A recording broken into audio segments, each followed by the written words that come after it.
In this clip, I'll go over questions related to behavioral finance.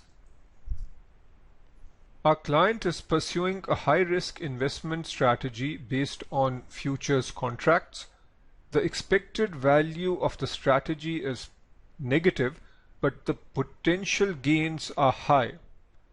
First, let's understand what this means.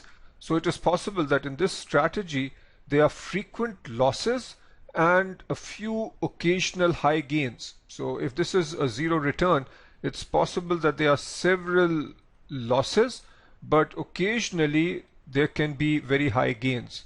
Now, what we are being told here is that overall this strategy has a negative expected value, but when there is a gain, there is a very high positive gain. And our client likes to engage in such strategies. We are also told that our client has purchased tornado insurance even though the probability of a tornado is low in her city. So is our client risk averse or risk seeking or both? Clearly from this description it looks like the client has both risk averse and risk seeking characteristics. She is risk averse in the sense that she is buying insurance even though the probability of a tornado is low. She is risk seeking in that she is carrying out a strategy where the expected value is negative, but there is some chance of a very high gain. So she's exhibiting both risk averse and risk seeking behavior. Is the client's utility function consistent with what is assumed in traditional finance? So what is assumed in traditional finance? If we consider wealth on the x-axis and utility on the y-axis, according to traditional finance, people are generally risk averse and their utility functions are concave. So as the wealth increases, the incremental utility of that additional wealth becomes less and less. So remember, concave utility functions correspond to risk-averse behavior. But what about our client? Is she displaying risk-averse behavior? The answer is no. She is displaying both risk-averse and risk-seeking behavior. So again, if we have wealth on the x-axis, utility on the y-axis, we have a reference point and our client is behaving in a risk-averse way for part of the utility function. So we can say that to the left of this point, the client is risk-averse. This explains her use of insurance. And then she is also displaying risk-seeking behavior. And that is illustrated through a convex curve. So here the curve is convex and our client is exhibiting risk-seeking behavior. Here the curve is concave and our client is exhibiting risk-averse behavior. Now what I just showed you was a utility function with a single inflection point. So we had concave followed by convex. There is a reading in the curriculum. This is the first reading of behavioral finance. This has an exhibit which illustrates that for some investors we might have a double inflection. So here we have this inflection going from concave to convex. It is possible that for some investors we have another inflection point which looks like this. So in this region the curve is concave, so the client is displaying risk-averse behavior. Then the curve becomes convex. So in this region we have risk-seeking behavior, and then again over here we have a concave curve. So here we have risk-averse behavior. So what this is saying is that at low levels of wealth, this particular client is risk-averse. At medium levels of wealth, the client might be risk-seeking, and then at high levels of wealth, the client might be risk-averse again. I have seen questions in past papers where you are tested on this, and the question that I just shared on the previous slide was based on this situation where the client was initially risk-averse, and this explained the insurance, and then we had this shape which explained the risky trading strategy. Now, there might be a question on your exam where we are dealing with this sort of a curve, where under certain circumstances the client is risk seeking and then at higher levels of wealth becomes risk averse. In the next few slides, we will have to identify behavioral biases exhibited by our clients. So let us quickly review the different kinds of biases.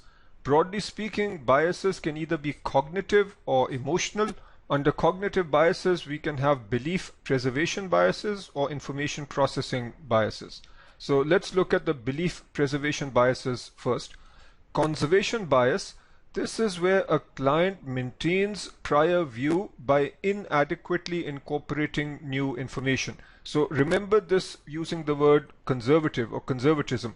A conservative is somebody who sticks to old or traditional views, and in this case, a conservative bias involves sticking to views that have been held in the past and not adapting quickly or adequately to new information. Number 2, confirmation bias. Here clients look for and notice what confirms their beliefs. Now this happens in different walks of life, where if people hold a certain view, then they often just seek out information that confirms their views. 3 is representativeness bias. People exhibiting this bias classify new information based on past experiences. 4, illusion of control bias. This refers to a false belief that we can influence or control outcomes. 5 is hindsight bias. Here we see past events as having been predictable. Moving now to information processing biases. Anchoring and adjustment bias. This is the incorrect use of psychological heuristics. Heuristics are shortcuts or rules of thumb. Financial market participants may stick too closely to original estimates when new information is learned. This is an example of an anchoring or adjustment bias. Mental accounting bias. Here, clients might treat one sum of money different from another depending on either the source of the money or the use of the money. Framing bias. Here, a client might answer questions differently based on how it is asked. So if a client is told that stock A has a 70% chance of going up, and then separately is told that stock A has a 30% chance of going down, and then is asked whether he would like to buy the stock. Now, in both cases, the same sort of information is being given. 70% chance of going up is the same as saying 30% chance of going down. If the client says that yes, I want to buy the stock when given this information, but the client says I do not want to buy the stock when given this information, then the client is exhibiting a framing bias. The response is dependent on how the question or the situation is framed. And finally, availability bias. This is where a client might be influenced by how easily outcomes come to mind, and we'll be seeing examples of this bias as well as other biases over the next few slides. Moving now to emotional biases. A loss aversion bias is where a client prefers avoiding losses over achieving gains. Another way of putting it is that a 10% loss will hurt much more relative to the happiness associated with a 10% gain. Overconfidence bias. This refers to an unwarranted faith in one's abilities. Often investment advisors or portfolio managers might suffer from overconfidence bias. Self-control bias is where a client fails to act in pursuit of long-term goals. So if a client has a certain amount of money and the logical thing to do is save that money for the future, but the client instead spends that money on consumption today, even though the consumption is not really needed, then the client is exhibiting self-control bias. The tricky thing with this bias is that self-control bias really refers to a lack of self-control. Status quo.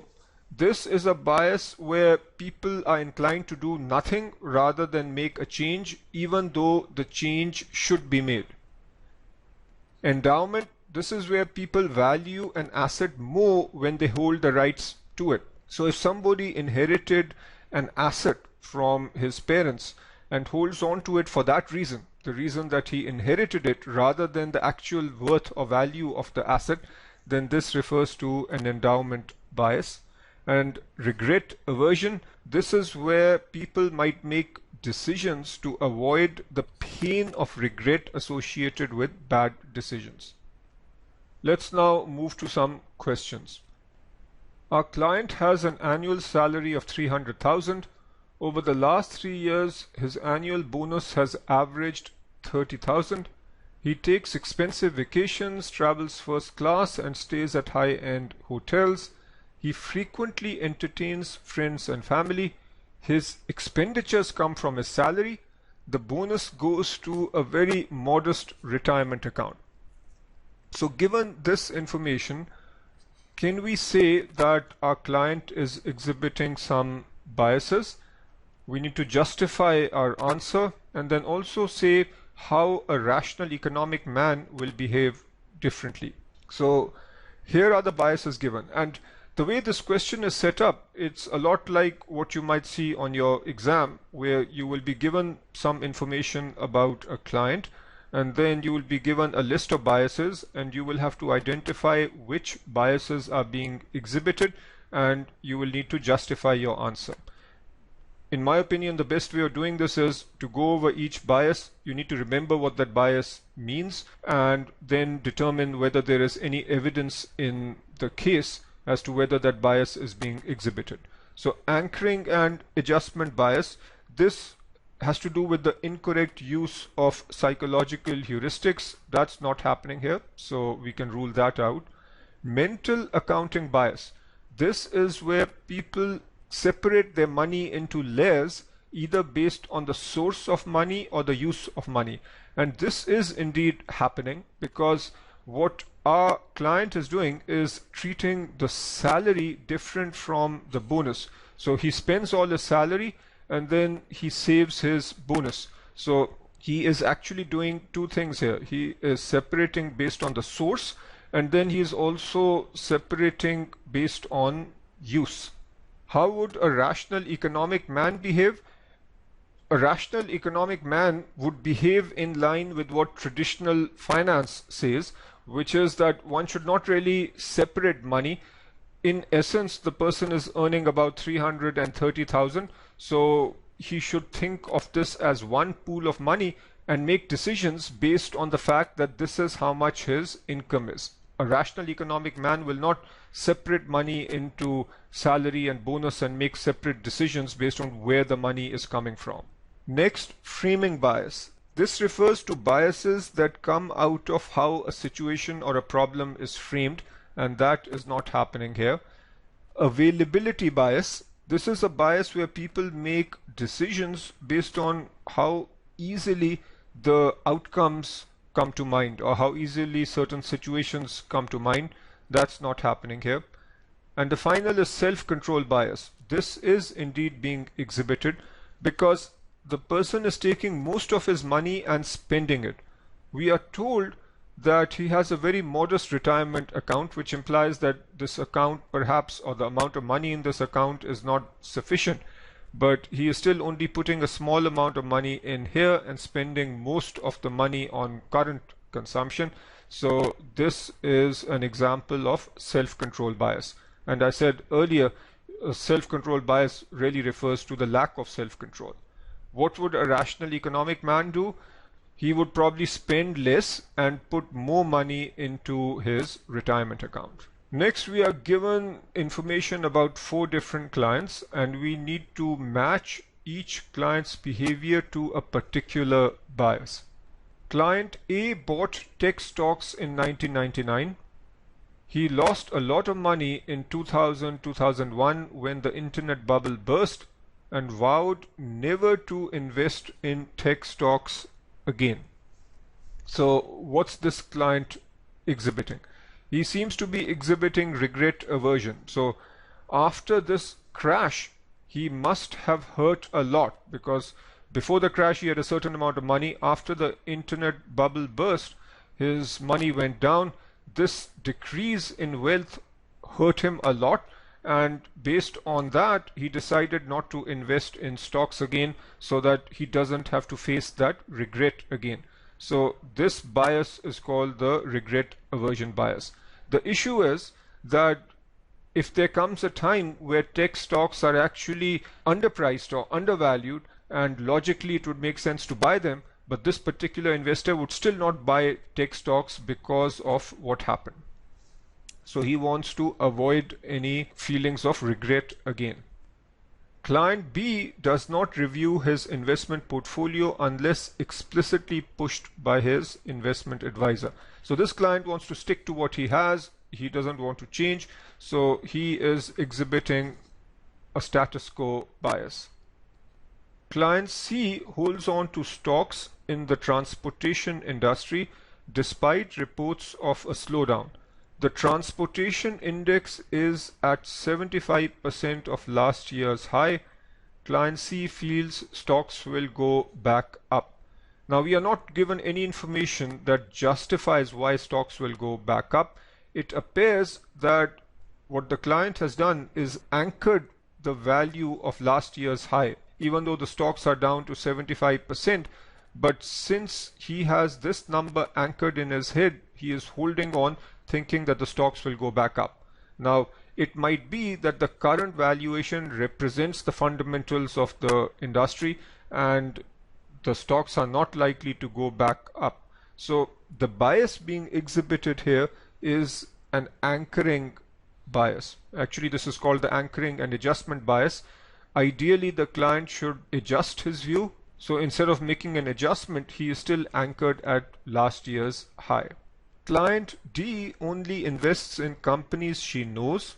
70% of her investment portfolio is represented by her company stock. There are examples like this in the curriculum and in exams from previous years. When you see something like this, the most likely bias being exhibited is illusion of control. Since the client is buying most of her company stock, she probably feels that she can influence the value of her company stock, though in reality, very few people can substantially influence the value of their company stock. So that's the most likely answer. Now, I'll point out something here. A given behavior can point to multiple biases. The question here was, which is the most relevant bias or the most likely bias? And that is what we have tried to identify. Next question. You are working with a wealthy investor and feel that she exhibits the following biases: loss aversion and regret aversion. These are biases that we have referred to before. Both of these are emotional biases. So we need to recognize that. The question is, should you attempt to moderate her biases or adapt her portfolio to accommodate her biases? When a client is exhibiting biases, broadly speaking, there are two strategies. Either we moderate her biases or adapt the portfolio to accommodate biases.